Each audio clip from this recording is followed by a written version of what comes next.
बोलो श्री कृष्ण कन्हैया लाल की, सतगुरु महाराज की, श्री प्राणनाथ प्यारे की, महारानी बाईजुराज की, तीनों पुरी धाम की, समस्त सुंदर साथ की। आनंद कंदम प्रभुदेव चंद्रम ब्रजेश रूपेण पुरापि जातं प्रवेश्य प्राप्तं प्रिय प्राणनाथं परेश पूर्णं सततं नमामि। ब्रह्म प्रिया जागरणाय जातः सर्वस्वपाता भवसिन्धुत्राता विज्ञानदाता निजधर्मधाता दिनैकबन्धो शरणं प्रपद्ये दिनैकबन्धो शरणं प्रपद्ये। बोलो श्री प्राणनाथ प्यारे की प्रणाम। उपस्थित संपूर्ण सुंदर साह जी, साधक एवं साधिकाएं, प्रशिक्षण शिविर सत्र का आज हम 92वें दिवस के इस पावन बैठक में उपस्थित हुए हैं।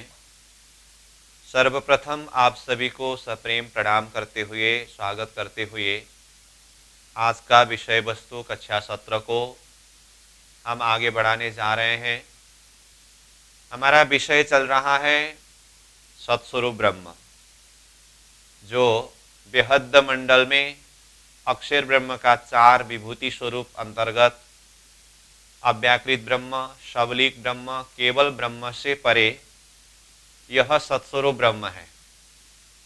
तो सत्स्वरूप ब्रह्म के प्रसंग में जो एक भूमिकात्मक व्याख्या प्रसंग कल हमने चर्चा किया और ये किताब से अध्ययन करना बाकी है, तो फिर भी मैं ये किताब से अध्ययन करने से पहले आपको याद दिलाना चाहता हूँ, कल जो भी विषय प्रसंग के ऊपर हमने चर्चा किया उसको अच्छी तरह से दिल दिमाग में बैठने के बाद ही किताब में जो सत्स्वरूप प्रसंग में व्याख्या किया है, इस शब्दावली को हम सही हिसाब से समझ सकते हैं।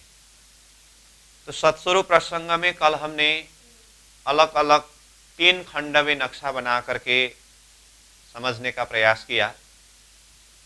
उसमें विशेष शुरुआती प्रसंग से ही हमने अक्षर ब्रह्म के 4 पाद अंतर्गत जो 4 अंतस्करण रूप है, अहम, चित्त, बुद्धि, मन, इसमें अहम सत्स्वरूप, चित्त केवल, बुद्धि सबलित, मन अव्याकृत, इसी रूप में वर्णन करके आए। परंतु यहाँ सत्स्वरूप प्रसंग में अब जो वर्णन होने वाला है, इस प्रसंग में अक्षर ब्रह्म का मौन स्वरूप सत्स्वरूप करके वर्णन किया और आत्मा सोपान का शब्द भी हमने पहले से ही देखा कि सत्स्वरूप को अक्षर ब्रह्म का मौन स्वरूप करके वर्णन किया है। तो कल हमने विशेष करके इस बात में खुलासा करने का प्रयास किया है कि किस अर्थ में अक्षर ब्रह्म का अहम सत्स्वरूप है और किस अर्थ में अक्षर ब्रह्म का मौन सत्स्वरूप है। तो सीधा सीधा 4 अंतस्करण रूप, 4 पाद रूप में देखते समय वो अहम ही है, परंतु सृष्टि संबंधी इसको थोड़ा बारीकी हिसाब से देखते समय ये अक्षर ब्रह्म का मौन स्वरूप सत्स्वरूप है। तो जब सत्स्वरूप को ही मौन स्वरूप कहा, तो अब केवल, सबलिक, अव्याकृत, ये क्या है? तो इसको भी अलग अलग प्रकार से हमने चर्चा किया है। तो कल जैसे कहा ना, 3 चार्ट जो नक्शा बनाया, उसमें मूल रूप में जो पहले से ही वर्णन करके आए अहम चित्त बुद्धि मन सत्स्वरूप केवल सबलिक अव्याकृत ये रूप। दूसरा खंड नक्शा हमने ऐसा बनाया, अक्षर ब्रह्म का मन का स्वरूप सत्स्वरूप। अब ये सत्स्वरूप के अंदर भी अहम चित्त बुद्धि मन है, उसमें से अहम चित्त बुद्धि ये तीन पाद को सूक्ष्म रूप में रखा, उसका मन, उसका यानी कि सत्स्वरूप का मन लिया, जिसको शरीर के भाषा से कहे तो स्थूल शरीर कहते हैं। तो सत्स्वरूप का स्थूल अथवा मन में क्या है, केवल और सबलिक। तो मन में केवल और सबलिक कहने का अर्थ मन का दो वृत्ति, जिसको विलास का वृत्ति और खेल का वृत्ति करके कहा है। विलास का वृत्ति शुद्ध मन जो केवल ब्रह्म है, खेल का वृत्ति अशुद्ध मन जो सबलिक ब्रह्म है। और इसी को शरीर की भाषा में शुद्ध स्थूल और अशुद्ध स्थूल शब्द प्रयोग किया, तो शुद्ध स्थूल केवल, अशुद्ध स्थूल सबलिक है। और ये सबलिक के अंदर भी जो अहम चित्त बुद्धि मन है, उसमें भी अहम चित्त और बुद्धि को सूक्ष्म रूप में रखा, और सबलिक का मन का स्वरूप अव्याकृत है। तो अब ये सबलिक के द्वारा अव्याकृत होते हुए अब फिर अव्याकृत के अंदर के जो चार पाद को दिखा करके वहां से सृष्टि विस्तार का प्रसंग है। तो कहने का अर्थ सत्स्वरूप के अंदर देखें तो एक भाव में स्थूल के अंदर दो वृत्ति अथवा दो स्थान, अशुद्ध स्थूल सबलिक ब्रह्म, शुद्ध स्थूल केवल ब्रह्म। अब सूक्ष्म और कारण वहां नक्शा में खुलासा नहीं किया है, उसमें अक्षरधाम परमधाम अक्षरधाम परमधाम करके वो वृत्ति हिसाब से लीला हिसाब से बताया। और महाकारण में मूल प्रकृति है ही, और निर्मल चेतन में स्वयं सत्स्वरूप ब्रह्म है ही। तो इस तरह से एक प्रकार से ये नक्शा भी हमने देखा। फिर यही सत्स्वरूप को और दूसरे ढंग से भी वर्णन किया है, तो उसके लिए हमने फिर तीसरा चार्ट नक्शा बना करके देखा। तो उसमें क्या था, अक्षर ब्रह्म का मौन स्वरूप सत्स्वरूप, तो पूरा सत्स्वरूप एरिया को लिया। तो सत्स्वरूप के अंदर 5 स्थान है, तो वो 5 स्थान स्थूल, सूक्ष्म, कारण, महाकारण और निर्मल चेतन। तो पहले हमने जो अव्याकृत सबलिक केवल सत्स्वरूप करके 4 खंड में जो वर्णन किया था, वो सब को सत्स्वरूप रूप ही लेकर के इसके अंदर जो 5 खंड है, 5 स्थान, तो उसमें स्थूल में अव्याकृत, सूक्ष्म में सबलिक, कारण में केवल और महाकारण और निर्मल चेतन। वो तो यह नक्शा में सीधा जो दिखाया ही है, महाकारण में मूल प्रकृति का स्थान और निर्मल चेतन में स्वयं सत्स्वरूप ब्रह्म का स्थान। तो इस तरह से 5 खंड का जो वर्णन किया है, ये शब्दावली भी यहाँ पर वर्णन आने वाला है। तो उसके लिए हमने नक्शा नंबर 3 करके अलग ही नक्शा बना करके इसको समझने का प्रयास किया है। और मैंने कल भी यही बात बताया था और आज उसी को रिवीजन करा रहा हूं, क्योंकि अब तक हमने जिस प्रक्रिया से अध्ययन करके आए हैं उससे थोड़ा अलग ढंग से, थोड़ा गहरी चिंतन से इसको वर्णन किया है। तो पहले ये कंसेप्ट को हम समझे, उसी के हिसाब से किताब के शब्दावली को समझना होता है। और ये जो अलग अलग प्रकार से जो वर्णन किया है, ये कोई कंफ्यूजन करने के लिए नहीं है और कोई यहाँ कंफ्यूजन होने की बात नहीं है। वो वृत्ति को अलग अलग दृष्टिकोण से चिंतन करने की एक दृष्टि है ये। तो उस हिसाब से हमें देखना होगा। तो जो बात कल ही हमने चर्चा किया था, फिर भी ये अति महत्वपूर्ण विषय होने से उसी बात को मैंने आज फिर थोड़ा सा सार रूप में बता दिया।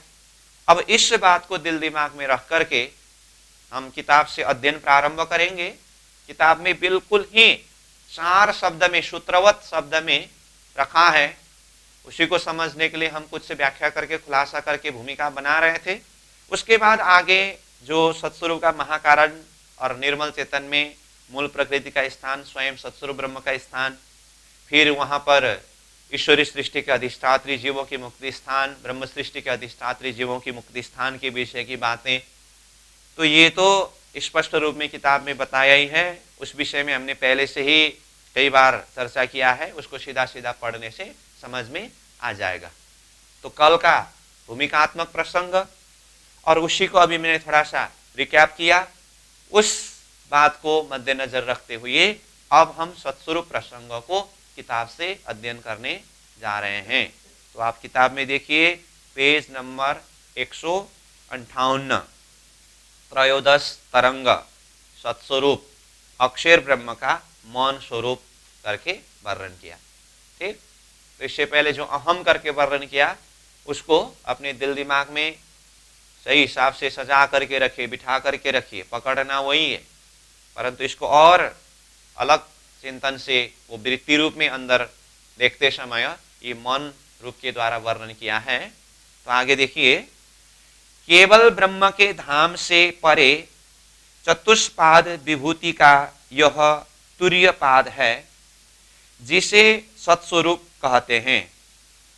इसे मूल प्रकृति, इच्छा शक्ति, अचिंत्य शक्ति अथवा कुटस्थ अक्षर ब्रह्म का मौन स्वरूप कारण अक्षर भी कहते हैं। अलग अलग नाम हुआ ये। शबलिक के सूक्ष्म में जिन चिदानंद लहरी का वर्णन हो आया है वह इसी मूल प्रकृति के प्रतिनिधि स्वरूप है। ठीक है, तो विराट की मेन विशेषता ही यही है, कहाँ के शक्ति के साथ में कहाँ से संबंध बताया होता है। अब जिस विषय में हमने जब अव्याकृत का महाकारण का शुद्ध स्थूल प्रसंग अध्ययन कर रहे थे, तो वहां पर जिसको सुमंगला शक्ति नाम से परिचय दिया और महाकारण मंडल पूरा होने के बाद समग्र में वो महाकारण मंडल के अंदर ही, मतलब अव्याकृत के महाकारण मंडल के अंदर ही क्या कहा था, मूल प्रकृति और प्रकृति का यह प्रतिबिंब स्वरूप है करके ये शब्द आया था। तो वहां पर वो शब्द को आधार बना करके हमने इस विषय में चर्चा किया। तब भी मैंने कहा था इस विषय में सत्स्वरूप का प्रसंग चलते समय भी फिर से वर्णन किया जाएगा, परंतु अभी हम इसका कंसेप्ट देखें करके जब वर्णन किया तो मूल प्रकृति का स्थान सत्स्वरूप के महाकारण में देखा, और जो पुरुष शक्ति है वो स्वयं सत्स्वरूप ब्रह्म निर्मल चेतन स्थान में है, और यहां से इसका प्रतिबिंब स्वरूप पुरुष वृत्ति सबलिक ब्रह्म में, मूल प्रकृति का प्रतिबिंब रूप सबलिक का सूक्ष्म में चिदानंद लहरी में, और वहां से भी फिर प्रतिबिंब रूप में अव्याकृत के महाकारण मंडल में पुरुष लीला और सुमंगला शक्ति करके गया करके जिस विषय में वर्णन किया था ना, इसको हमने अव्याकृत के महाकारण में भी अध्ययन किया। फिर सबलिक का सूक्ष्म में जो चिदानंद लहरी का प्रसंग चल रहा था वहां पर भी ये बात आई, और अभी सत्स्वरूप ब्रह्म के स्थान में जो मूल प्रकृति की बात आई, तो यहां से भी स्पष्ट रूप में खुलासा करके कहा कि मूल प्रकृति की प्रतिनिधि स्वरूप है कौन, सबलिक के सूक्ष्म में जो चिदानंद लहरी का वर्णन करके आए वो। तो इसीलिए मैंने पहले से ही बार बार ये कहा हूं कि विराट को हम सीधा सीधा किताब से ही अध्ययन करके इसको सही हिसाब से समझ नहीं सकते हैं शुरुआती अवस्था में। इसीलिए पहले पूरी तरह से ऊपर नीचे का कहाँ के शक्ति के साथ में किसका क्या संबंध है, इसको पूरा कंसेप्ट क्लियर करने के लिए ही हमने पहले से ही अलग अलग खंड खंड में लेक्चर के माध्यम से इन विषयों के ऊपर चर्चा किया, और किताब से भी फिर इन्हीं विषयों के ऊपर अध्ययन करते हुए इसको सार रूप में समझते आ रहे हैं। ठीक, तो ये मूल प्रकृति का प्रतिनिधि स्वरूप कहे या प्रतिबिंब स्वरूप कहे वो चिदानंद लहरी है।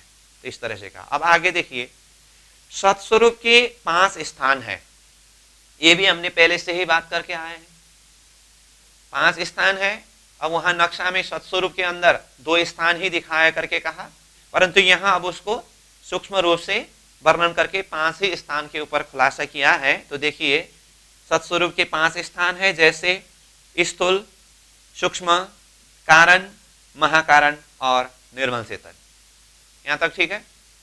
अब आगे 1 नंबर में स्थूल, 2 नंबर में सूक्ष्म, 3 नंबर में कारण, 4 नंबर में महाकारण और 5 नंबर में निर्मल चेतन करके यहीं पर खुलासा करके लिखा है, लेकिन ये बहुत सूत्र रूप में है। तो अब ये 5 स्थान को समझने के लिए हमने कल नक्शा बना करके जो चर्चा किया, उसमें नक्शा नंबर 2 जो था ना, सत्स्वरूप अक्षर ब्रह्म का मौन स्वरूप है, और उसमें सत्स्वरूप का स्थूल यानी कि मौन को लिया। उसमें 2 वृत्ति है, मन के भाषा से कहे तो शुद्ध मन और अशुद्ध मन, स्थूल के भाषा से कहे तो शुद्ध स्थूल और अशुद्ध स्थूल। जो शुद्ध स्थूल अथवा शुद्ध मन केवल ब्रह्म, अशुद्ध स्थूल अथवा अशुद्ध मन सबलिक ब्रह्म। अब सबलिक ब्रह्म के द्वारा फिर अव्याकृत होते हुए सृष्टि विस्तार का प्रसंग, ये वाला चैप्टर जो चर्चा किया है। और सूक्ष्म और कारण में परमधाम अक्षरधाम की प्रतिबिंब लीला करके वर्णन किया है। और महाकरण और निर्मल चेतन में तो वहां नक्शा में ही जो रूप दिखाया है। तो इस बात को दिल दिमाग में रख करके हम अब ये 5 स्थान के विषय में अध्ययन करेंगे। उसके बाद फिर आगे अलग हिसाब से 5 स्थान का वर्णन किया है, जो हमने कल नक्शा नंबर 3 में जो चर्चा किया था वो वाला पॉइंट आएगा। ठीक है, तो पहले ये देखिए 5 स्थान में से 1 नंबर में स्थूल। स्थूल मतलब अंतस्करण की भाषा से कहे तो मन, मतलब ये सत्स्वरूप का मन अथवा सत्स्वरूप का स्थूल। स्थूल के 2 भाव हैं, जैसे शुद्धाशुद्ध द्वयो मन, अर्थात शुद्ध स्थूल की शुद्ध और अशुद्ध 2 मनोवृत्तियां हैं। ठीक है, कहने का अर्थ क्या होगा, सत्स्वरूप का स्थूल, स्थूल मतलब मन, उसमें 2 वृत्ति है करके कहा। और 2 वृत्ति में शब्द क्या प्रयोग किया, शुद्ध अशुद्ध द्वय, शुद्ध और अशुद्ध कहा। ठीक, और यहां स्पष्ट रूप में लिखा शुद्ध और अशुद्ध करके। अब ये मन के भाषा से कहे तो भी शुद्ध मन और अशुद्ध मन, शरीर के भाषा से अथवा स्थूल शरीर के भाषा से कहे तो भी शुद्ध स्थूल और अशुद्ध स्थूल करके कहा। तो यहां देखिए ये मन की 2 वृत्ति करके मतलब 1 वृत्ति अशुद्ध स्थूल, अशुद्ध स्थूल मतलब अशुद्ध मन, स्थूल शरीर के भाषा में, मन अंतस्करण के भाषा में, ये तो जानते ही है अशुद्ध स्थूल। इसमें क्या है, अशुद्ध स्थूल रूपी संबलिता शुरता, सबलिक के द्वारा अव्याकृत आधारित नारायणी सृष्टि की कारणभूता कार्य संचालन का यह मूलभूत है। देखिए कितने सार शब्द में बात को यहां पर रखा है। तो यहां बिल्कुल ही सूत्र रूप में ही शब्द होने से पूरी तरह से यहां से समझना मुश्किल पड़ता है। इसीलिए कल ही हमने इसी बात को आधार बना करके अलग अलग नक्शा के माध्यम से अलग अलग प्रकार से व्याख्या करके थोड़ा कुछ खुलासा करने का प्रयास किया। तो फिर से देखिए, अशुद्ध स्थूल मतलब यहां कहा संबलिता सुरता, संबलिता मतलब शक्ति का नाम है, और उसके लिए क्या कहा, सबलिक शब्द प्रयोग किया। तो इसमें हमने कहा ना अशुद्ध स्थूल यानी कि अशुद्ध मन सत्स्वरूप का ये सबलिक, और शुद्ध मन अथवा शुद्ध स्थूल केवल। तो यहां अशुद्ध स्थूल में सबलिक शब्द आया, के द्वारा अव्याकृत आधारित नारायणी सृष्टि की शब्द प्रयोग किया। तो नारायणी सृष्टि का आधार क्या है, अव्याकृत है। और अव्याकृत कौन है, सबलिक का भी मन यानी कि स्थूल है। यहां सूत्र रूप में ही है, यहां पूरा खुलासा नहीं है। ठीक है, और आगे क्या कहा, सृष्टि की कारणभूता कार्य संचालन का यह मूलभूत है।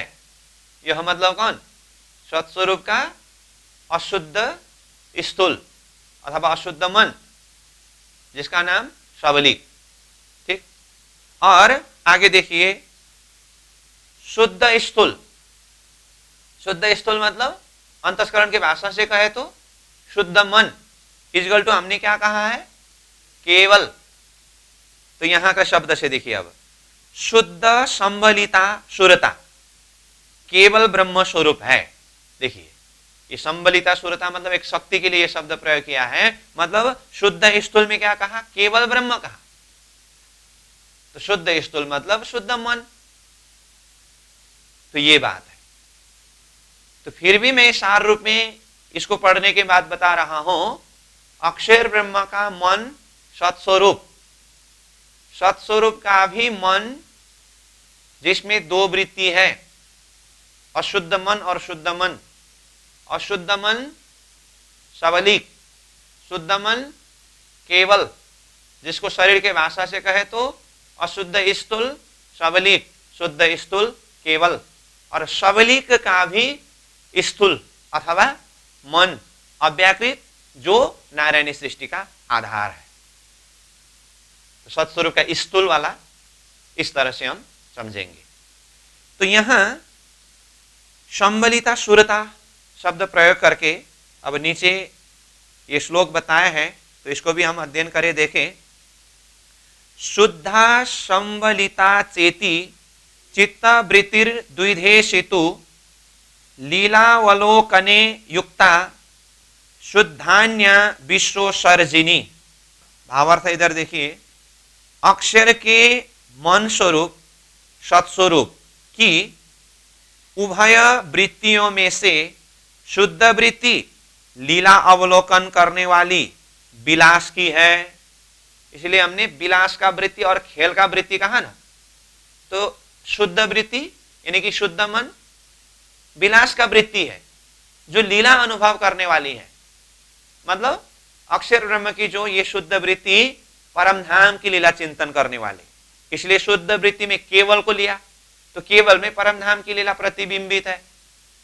ठीक, आगे। तो अशुद्ध वृत्ति संबलिता यानी कि वो वृत्ति शक्ति विश्व ब्रह्मांड की रचना करने वाली है। तो ये खेल का वृत्ति शब्द प्रयोग किया जिसको, तो ये सबलिक ये विश्व ब्रह्मांड रचना करने वाली है। मतलब अब ये सबलिक से अव्याकृत होते हुए वो विश्व विस्तार करने वाली शक्ति है। तो ये विलास का वृत्ति और खेल का वृत्ति, केवल और सबलिक, इस तरह से इसको भी स्पष्ट रूप में बताया। अब आगे, दशोत्तराधिकर्यत्र प्रविष्टः परमाणुवत् लक्ष्यतेऽन्तर्गताश्चान्ये कोटिशो ह्यण्डराशय तदाहुरक्षरं ब्रह्म सर्वकारण कारणं विष्णोर्धाम परम साक्षात् पुरुषस्य महात्मनः। तो इसका भावार्थ क्या है? जिस पांचवी क्षर समष्टि के अंतर्गत एक दूसरे से 10-10 गुणे विस्तार वाले अष्टावरण सहित करोड़ों ब्रह्मांड परमाणुवत आश्रित दिखाई देते हैं, उसे समस्त कारणों का कारण कुटस्थ अक्षर ब्रह्म कहा जाता है। यही महाविष्णु भगवान के साक्षात परात्मा का धाम है। महाविष्णु भगवान मतलब आदि नारायण, तो आदि नारायण का परात्मा का धाम मतलब ये अक्षर ब्रह्म का मन स्वरूप है, और ये मन ही प्रतिबिंबित होकर के नारायण रूप बना है। इसीलिए अंततोगत्वा यही आदि नारायण यानी कि महाविष्णु का परात्मा का धाम है, मतलब वो वहीं जाकर के मिलते हैं। उत्तम पुरुष पुराण पुरुषों का महत्वशील धाम तो उससे भी परे हैं। तो ये जो सबलिक केवल का स्थान जो वर्णन किया है, उससे भी परे वो पूर्ण पुरुषोत्तम परमात्मा का धाम है करके ये भी संकेत किया। ठीक, फिर यहाँ 3 नंबर में अव्यक्तोक्षरम इत्युक्तस्तमाहो परमां गतिम यम प्राप्य न निवर्तन्ते तद्धाम परमं मम। जिस परम पद को अव्यक्त, अविनाशी, आदि अनादि, अविकल्प, अचल इस तरह कहा गया है, उसी अविनाशी को परम गति कहा है, जिसे प्राप्त होने पर मनुष्य पुनः वापस नहीं आता, वह मेरा परम धाम है। इस तरह से गीता जी में श्री कृष्ण जी ने वो परमधाम का लक्ष्य संकेत करके बताया, जो ये ऊपर सत्स्वरूप के जो संबलिता वृत्तियों के स्थान के विषय में वर्णन किया, उससे भी परे हैं करके वो दिव्य परमधाम का लक्ष्य भी यहाँ संकेत करके बताया। ठीक, तो इस तरह से हमने सत्स्वरूप का स्थूल यानी कि मन, इसको समझा। तो समझ में आई ना बात? तो दो वृत्ति, विलास का वृत्ति और खेल का वृत्ति, शुद्ध मन और अशुद्ध मन, शुद्ध स्थूल और अशुद्ध स्थूल, यानी केवल और सबलिक। तो इस दृष्टिकोण से भी इसको देखना है। ठीक, अब हम चलते हैं 2 नंबर में, सूक्ष्म। तो ये नक्शा के अंदर दिखाई नहीं देता है। जो कल हमने बोर्ड में नक्शा बना करके व्याख्या किया है, उसमें भी मैंने कहा हूं ये सूक्ष्म और कारण, ये सूक्ष्म रूप में ही समझना है। इसके अंदर की शक्ति जो आएगा उसको हम देखेंगे, जिसमें परमधाम और अक्षरधाम की प्रतिभाषी की लीला है, उसको नक्शा में अलग करके नहीं दिखाया, क्योंकि हमने वो मूल रूप में सत्स्वरूप, केवल, सबलिक और अव्याकृत, जो शुरू से ही ये 4 पाद करके जो वर्णन किया, उतने नक्शा के अंदर ही ये विषय वस्तु को समझने का प्रयास किया। इसलिए अलग सा नक्शा नहीं बनाया। आप चाहे तो उसको भी नक्शा बना करके चिंतन कर सकते हैं, समझ सकते हैं। तो यहाँ 2 नंबर में जो सूक्ष्म कहा, यानी कि सत्स्वरूप का ये सूक्ष्म मतलब बुद्धि। अब उसमें क्या है? सूक्ष्म में श्री परमधाम तथा अक्षरधाम की प्रतिभाषी की लीलाएं हैं। मतलब वो परमधाम की चिंतन करते हैं और अक्षरधाम के अपने ही लीला की चिंतन करते हैं। तो ये सूक्ष्म की बात हुई। और 3 नंबर में कारण, कारण में भी श्री परमधाम तथा अक्षरधाम की प्रतिभाषी की लीलाएं हैं। तो इतना कहा करके ये भी पूरा किया। अब विशेष करके महाकारण को हम देखेंगे। तो महाकारण के लिए अब आपको यहाँ नक्शा में स्पष्ट रूप में दिखाई दिया है। तो एक बार नक्शा से देखिए। तो पहले तो हमने सत्स्वरूप करके इसको लिया है, अभी भी यही है, लेकिन ये वर्णन प्रसंग से देखें तो यहाँ सत्स्वरूप, केवल, ये सबलिक जो दिखाई दे रहा है ना, ये सब सत्स्वरूप के अंदर ही आया।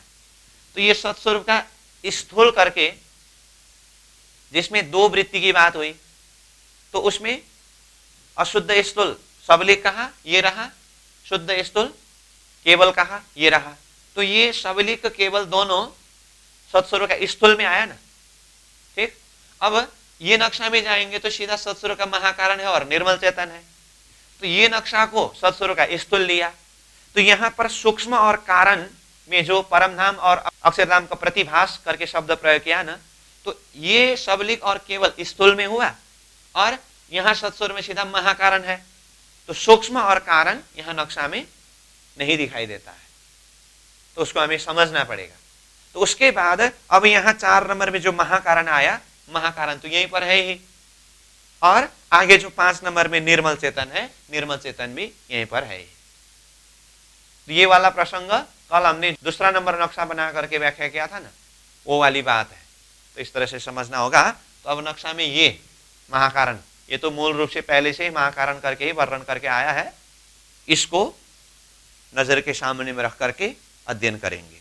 ठीक, अस्राफिल यानी अक्षर की जागृत बुद्धि और जबराइल अक्षर का जोश के रहने का स्थान तथा ईश्वरीय सृष्टि के सुरताओं के अधिष्ठात्री जीवों की मुक्ति का स्थान मलायक बहिष्ठ है। बिल्कुल सार रूप में रखा है शब्द। ठीक, तो अब यहां अस्राफिल, जबराइल शब्द आया। अब ये शब्द हमने विराट प्रसंग में तो ज्यादा चर्चा नहीं किया है। अब पहले भले ही चर्चा न किया हो, अब किताब में यहां प्रसंग में आते समय अब हम व्याख्या करेंगे। तो ये अस्राफिल शब्द, जबराइल शब्द वाणी में बार बार आता ही रहता है। अब जबराइल कहने से कोई महान शक्ति, उसको जबराइल कहते हैं। तो ये जबराइल शब्द राज्य के जोश के लिए भी जबराइल शब्द प्रयोग किया है, अक्षर के शक्ति को भी जबराइल शब्द प्रयोग किया है।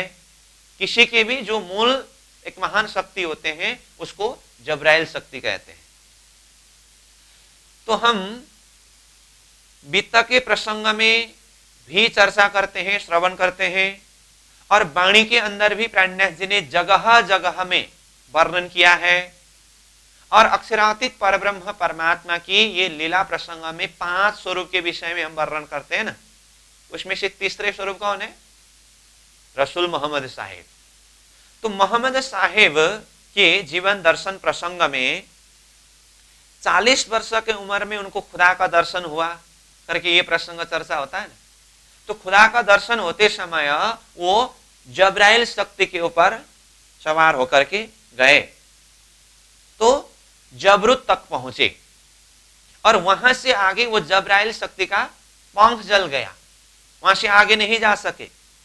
तो फिर वो चौथे आसमान अर्श अजीम से यानी कि लाहुत से रफ रफ का तखत आकर के उस तखत के ऊपर विराजमान होकर के रसूल मोहम्मद साहेब चौथे आसमान अर्श अजीम के अंदर प्रवेश किया और खुदा के सामने में पहुंच करके खुदा का दर्शन किया और खुदा के साथ में बातचीत की। खुदा के द्वारा 90,000 हरफ यानी कि शब्द सुने।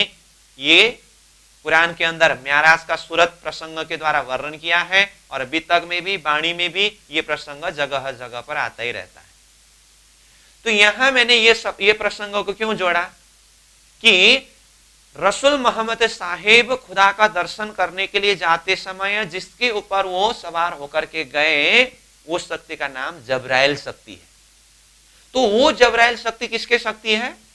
अक्षर का शक्ति है। इसीलिए अक्षर का शक्ति अक्षरधाम तक, जबरूत मतलब अक्षरधाम, कहा ना, जबरूत तक वो शक्ति गए, वहां से आगे वो जा नहीं सके। क्यों? क्योंकि वो जब्राइल शक्ति अक्षर का शक्ति है। अक्षर का शक्ति अपने एरिया अक्षरधाम यानी कि जबरूत तक जा सके, वहां से आगे जो अक्षरातीत परम धाम है चौथे आसमान, वो तो प्रेममय भूमि है। और ये अक्षर शक्ति ज्ञान का शक्ति है। इसलिए ज्ञान का लक्ष्य अक्षरधाम और विज्ञान का लक्ष्य परम धाम। उसी को कतेब के शब्द में कहे तो हकीकत का लक्ष्य जबरूत, मार्फत का लक्ष्य लाहूत यानी कि अर्श अजीम। तो जो जब्राइल शक्ति के विषय में बात आई है, वो जब्राइल शक्ति अक्षर का शक्ति, उनका स्थान ये सत्स्वरूप के अंदर महाकारण स्थान में बताया। ठीक। और दूसरा शब्द अस्राफिल शब्द प्रयोग किया। तो अस्राफिल मतलब यहां ब्रैकेट में अक्षर की जागृत बुद्धि करके कहा। ठीक है। तो अस्राफिल के लिए वाणी में क्या कहा?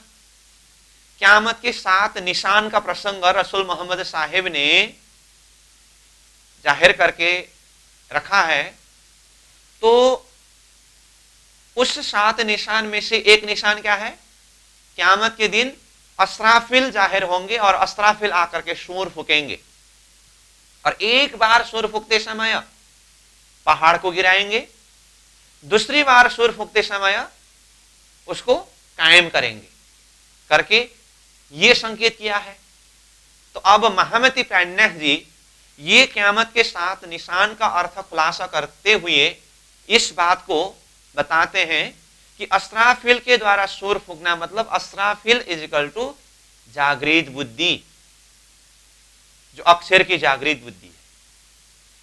तो अक्षरातीत धाम धनी की आवेश शक्ति के माध्यम से ये तारतम रूपी सूर्य को अस्राफिल जागृत बुद्धि के द्वारा खेल के बीच में जाहिर करना, ये है अस्राफिल के द्वारा सूर फूकना, यानी कि तारतम रूपी सूर को जाहिर करना।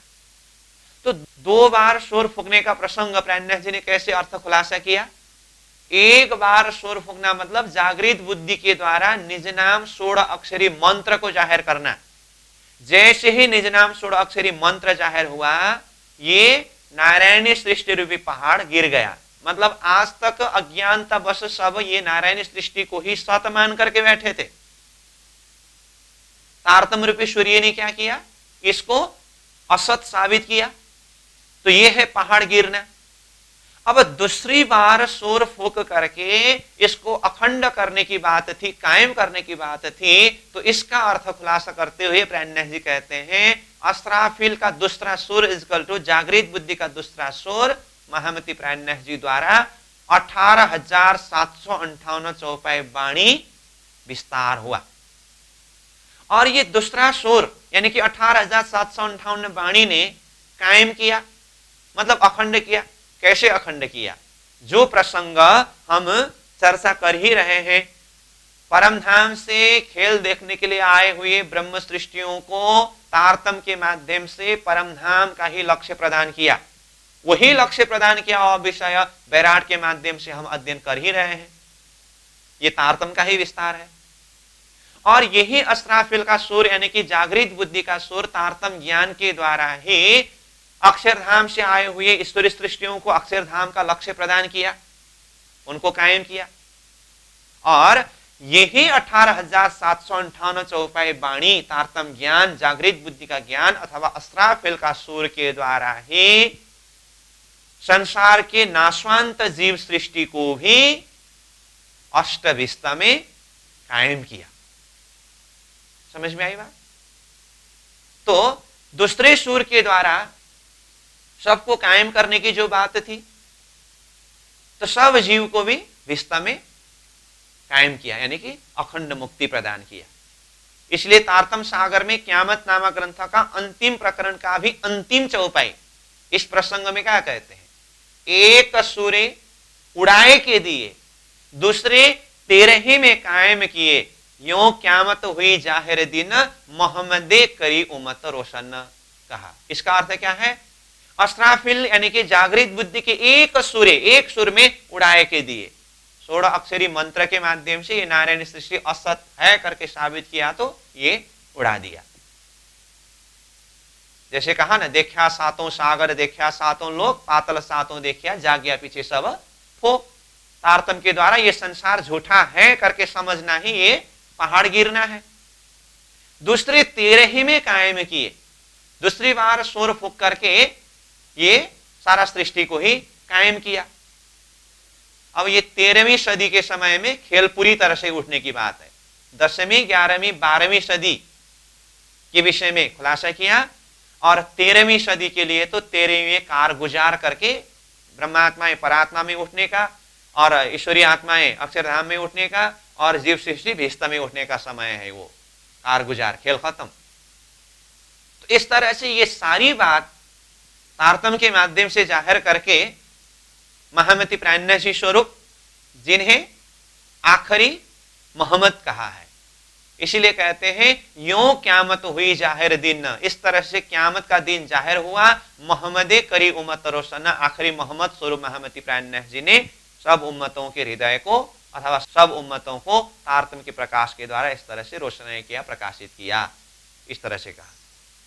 तो ये प्रसंग मैं यहां इसीलिए जोड़ रहा हूं कि यहां सत्स्वरूप के महाकारण के अंदर जो जबराइल शक्ति, अस्राफिल शक्ति आया है, यहां पर तो नाम से और स्थान से ही वर्णन किया, परंतु वाणी के अंदर ये अस्राफिल और जबराइल शक्ति बहुत ही महत्वपूर्ण रूप से वर्णन किया है। और ये बहुत ही महान शक्ति है, जो जागृत बुद्धि के शक्ति के नाम से हम जानते हैं।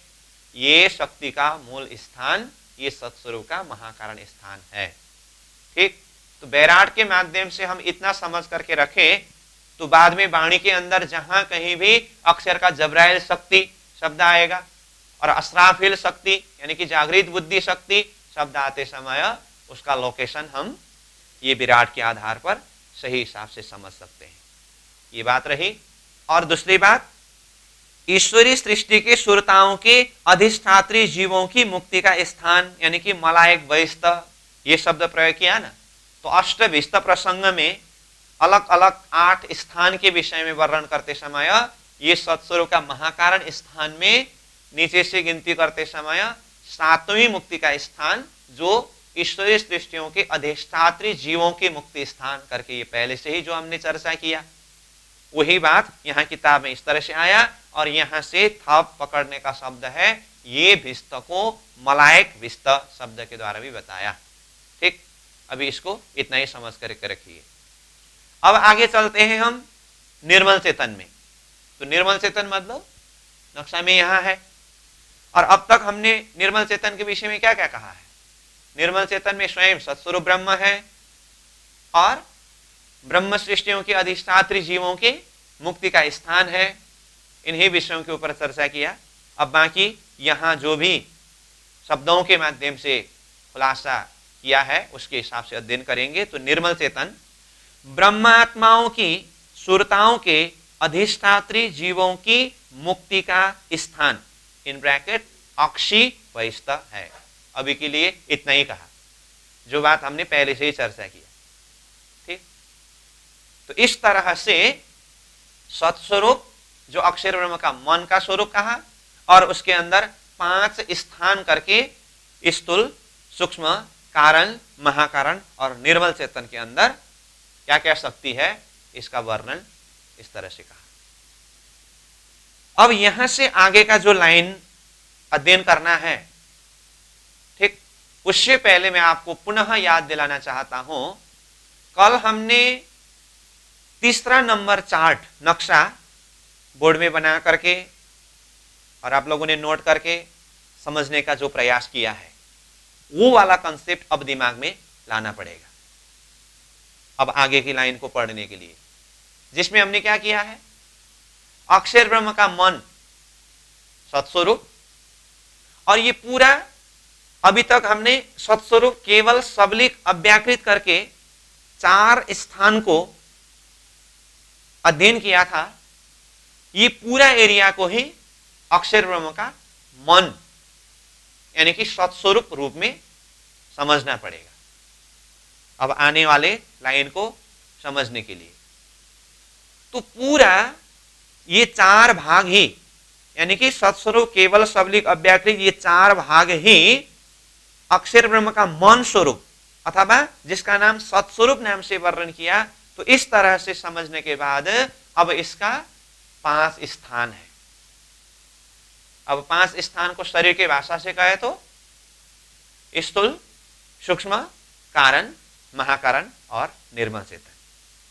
ठीक है, अब इस अर्थ में स्थूल अव्याकृत, सूक्ष्म सबलिक, कारण केवल और महाकारण, ये महाकारण मूल प्रकृति का स्थान, और निर्मल चेतन ये निर्मल चेतन हुआ।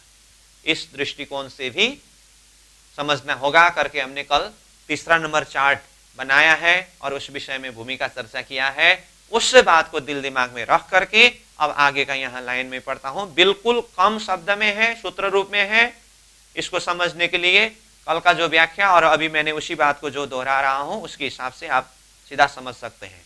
अतः स्थूल स्थान अव्याकृत, सूक्ष्म स्थान सबलिक, कारण स्थान केवल, महाकारण स्थान मूल प्रकृति और निर्मल चेतन स्वयं सत्स्वरूप है।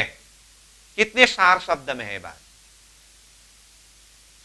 ठीक है, तो यहां विशेष करके निर्मल चेतन और महाकारण स्थान में एक बार देखिए तो निर्मल चेतन में क्या कहा, स्वयं सत्स्वरूप है कहा, और महाकारण में क्या कहा, मूल प्रकृति कहा।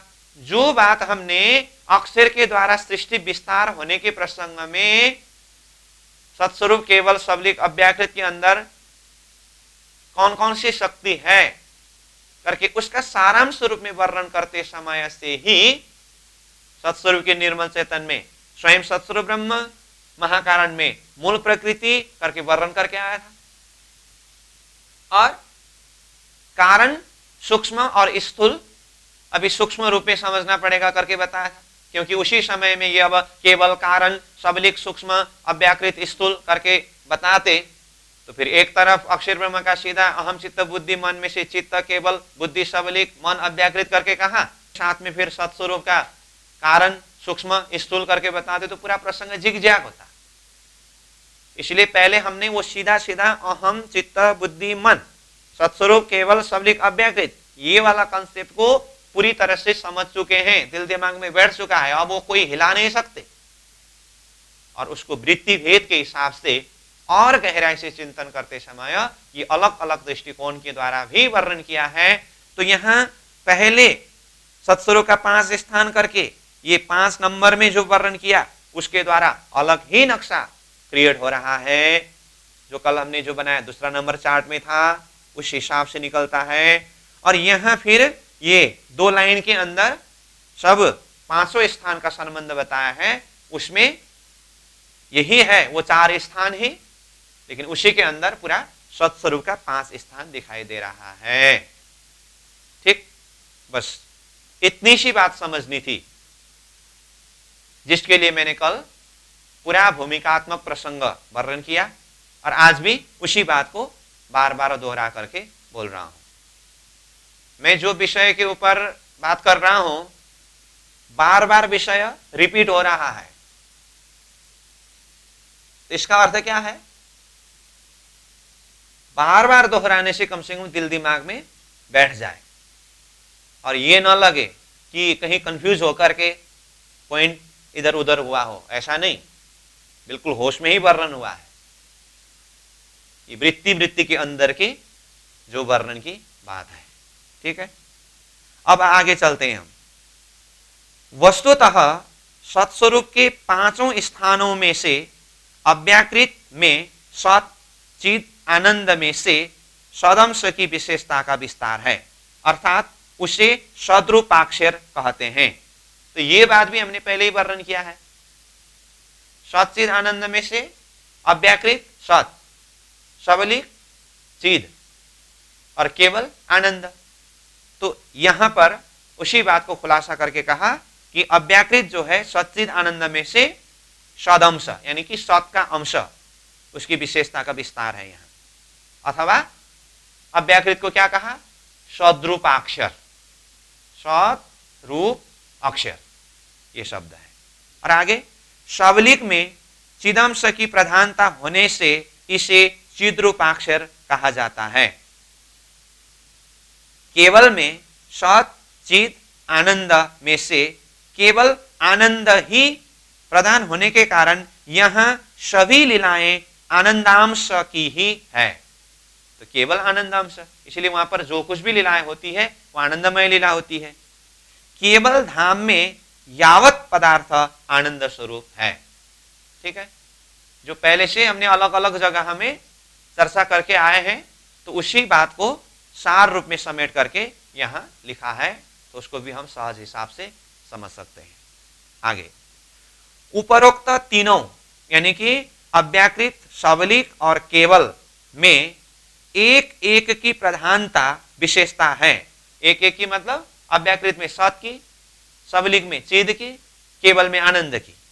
परंतु यहां मतलब सत्स्वरूप में तो सदंश, चिदंश और आनंदांश तीनों का ही सामरस्य है।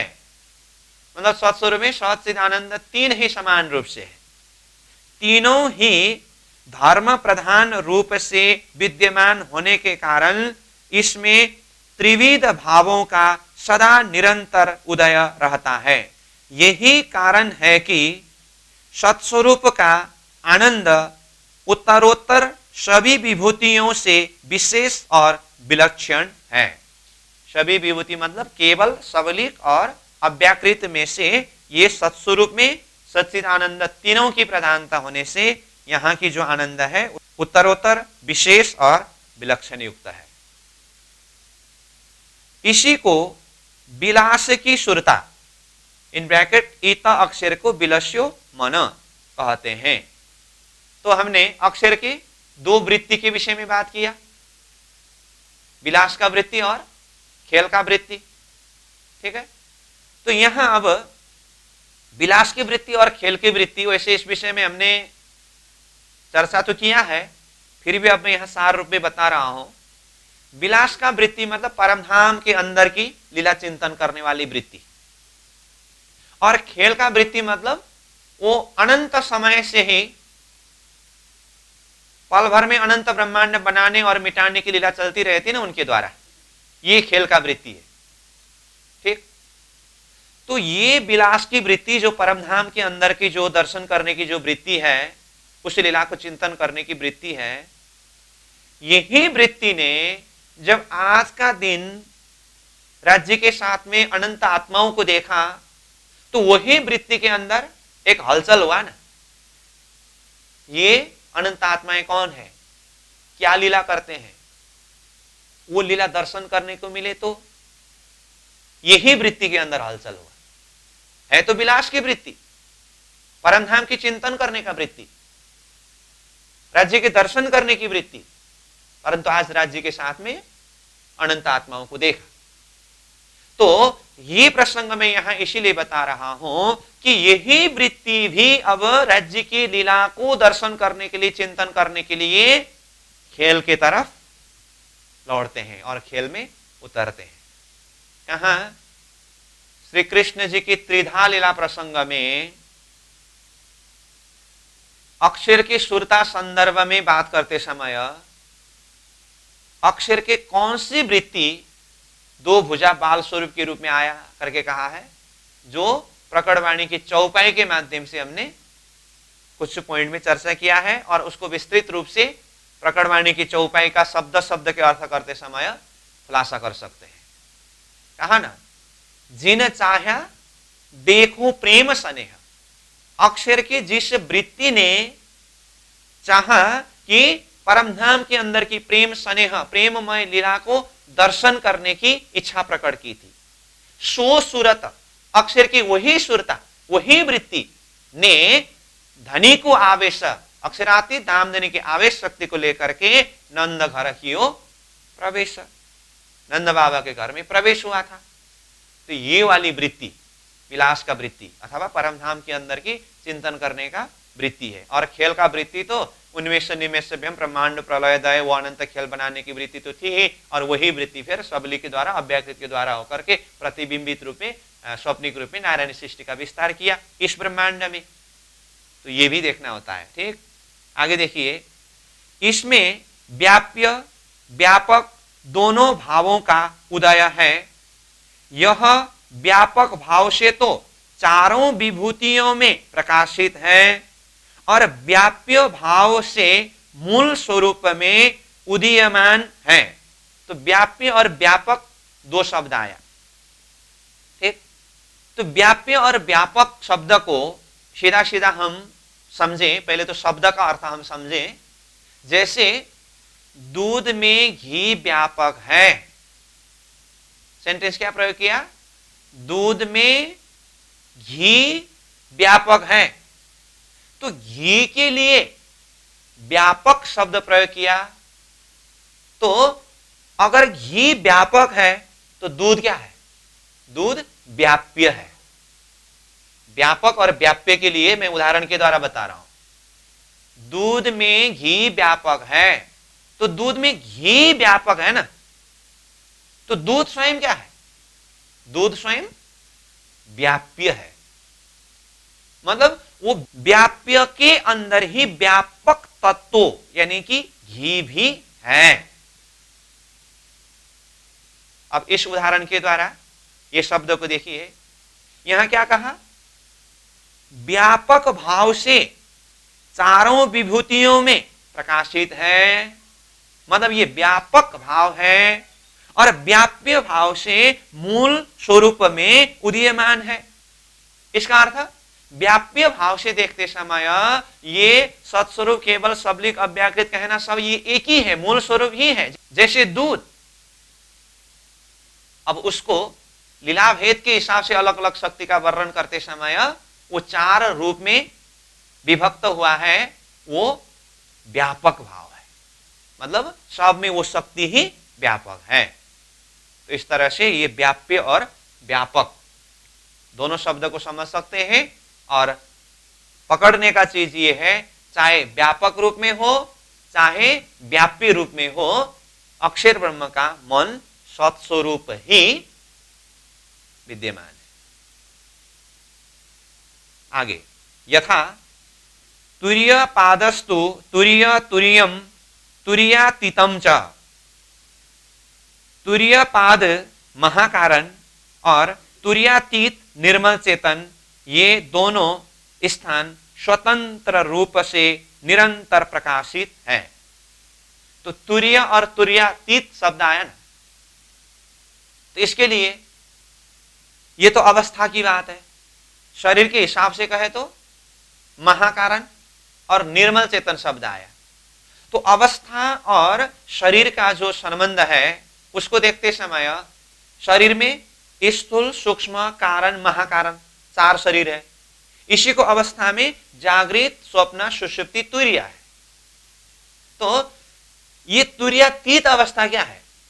तो तुर्यातीत अवस्था है जिस तरह से शरीर में महाकारण से भी परे निर्मल चेतन है, ऐसे ही अवस्था में तुर्य अवस्था से भी परे तुर्यातीत अवस्था है।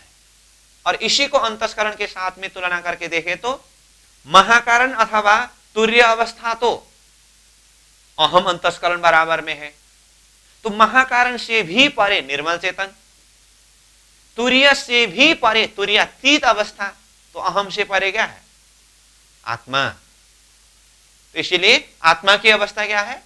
तुर्य से भी परे तुर्यातीत अवस्था है। तो ये शब्द जो तुर्यातीत शब्द आया, तो उसी शब्द के साथ में वो निर्मल चेतन, वो आत्मशक्ति के विषय में भी थोड़ा सा संबंध बता दिया हो, बाकी तो आप समझ ही रहे हैं। तो यहां इसी को तुर्यपाद करके महाकारण को लिया और तुर्यातीत अवस्था निर्मल चेतन को लिया, और ये महाकारण और निर्मल चेतन दोनों स्थान स्वतंत्र रूपेण निरंतर प्रकाशित है करके ये स्थान के विशेष महत्व को समझाया। तो आगे देखिए, सत्स्वरूप के महाकारण इन ब्रैकेट मूल प्रकृति में कुमारिकाओं यानी ईश्वरी सृष्टियों की दूसरी तथा उत्क्रम से 7वीं मुक्ति का स्थान है। तो दूसरी मतलब ऊपर से देखते समय दूसरी मुक्ति स्थान, नीचे से गिनती करते समय 7वीं मुक्ति का स्थान, और वहां पर कैसे जीव के लिए अथवा कौन से जीव के लिए मुक्ति स्थान बताया है? कुमारिकाओं और ब्रैकेट में ईश्वरी सृष्टि शब्द प्रयोग किया। मतलब ये अक्षरधाम से आए हुए सुरता ब्रजमंडल में आते समय कुमारिका सखियों के रूप में आए, और जागनी के ब्रह्मांड में आते समय ईश्वरी सृष्टि के रूप में आए। तो ये कुमारिका सखी अथवा ईश्वरी सृष्टियों के सुरता प्रवेश वाले अधिष्ठात्री जीवों के लिए ये सत्स्वरूप का महाकारण स्थान में मुक्ति का स्थान करके बताया। ठीक है, अब यहां मुक्ति का स्थान है करके नीचे एक चौपाई दिया है। तो ये चौपाई में भिस्त और रास के सुख के विषय में तुलना करके समझाया, और फिर यहीं से आगे जाकर के यही ईश्वरी सृष्टियों के अधिष्ठात्री जीवों की मुक्ति स्थान के प्रसंग में, और साथ में ब्रह्म सृष्टियों के अधिष्ठात्री जीवों की मुक्ति स्थान जो सत्स्वरूप का निर्मल चेतन में होना है, तो इन जीवों के मुक्ति के संदर्भ में शास्त्र ने किस तरह से पहले से संकेत किया था, उस बात को भी यहाँ पर शास्त्र प्रमाण पेश करके समझाया है। तो ये वाला प्रसंग थोड़ा सा व्याख्यात्मक प्रसंग है, क्योंकि जैसे यहाँ पर आया अब उत्क्रम से 7वीं मुक्ति का स्थान करके नीचे चौपाई आया है, और ये चौपाई में भिस्त और ये रास का तुलनात्मक वर्णन है। मतलब यहाँ शब्द आया है कि रास का भी वर्णन हो नहीं सका तो भिस्त का वर्णन कैसे संभव है करके ये शब्द आया है। इसमें हमें कुछ विवेचन करना है। इसका अर्थ रास की सुख का दर्जा कितना है, भिस्त का सुख का दर्जा कितना है, यहाँ पर क्यों ऐसा शब्द आया कि रास का भी सुख वर्णन नहीं हुआ, भिस्त का सुख कैसे वर्णन होगा। तो ये थोड़ा कुछ चिंतनीय विषय है, विवेचनात्मक व्याख्या करने की बात है, इसीलिए इसको थोड़ा टाइम लगेगा। तो लगभग हमारा आज का समय पूरा हो चुका है, तो इसकी व्याख्या करने के लिए फिर समय काफ़ी आगे निकलेगा। तो इसीलिए मैं प्रसंगों को यहाँ बीच में ही रख रहा हूँ। बीच में मतलब किताब की लाइन के हिसाब से देखेंगे तो बीच में ही है, सत्स्वरूप का महाकारण प्रसंग चल रहा है, तो यहीं पर रखेंगे। तो कल फिर यहीं से उठा करके ये जो रास और भिस्त के सुख में अंतर, और फिर ब्रह्म सृष्टि ईश्वरी सृष्टि के अधिष्ठात्री जीव को मुक्ति के विषय में शास्त्र ने क्या कहा है, और बाकी जो भी प्रसंग है सत्स्वरूप का सार प्रसंग बाकी प्रसंग को समेट लेंगे। तो आज हमने सत्स्वरूप के 5 स्थान में से स्थूल सूक्ष्म कारण को देखा। महाकारण और निर्मल चेतन प्रसंग में ये महाकारण प्रसंग चल रहा है और प्रसंग बीच में ही है, इसको कल निरंतर आगे बढ़ाएंगे। ठीक है, आज के लिए यही विश्राम। पूर्णमदः पूर्णमिदं पूर्णात् पूर्णमुदच्यते पूर्णस्य पूर्णमादाय पूर्णमेवावशिष्यते। प्रणाम।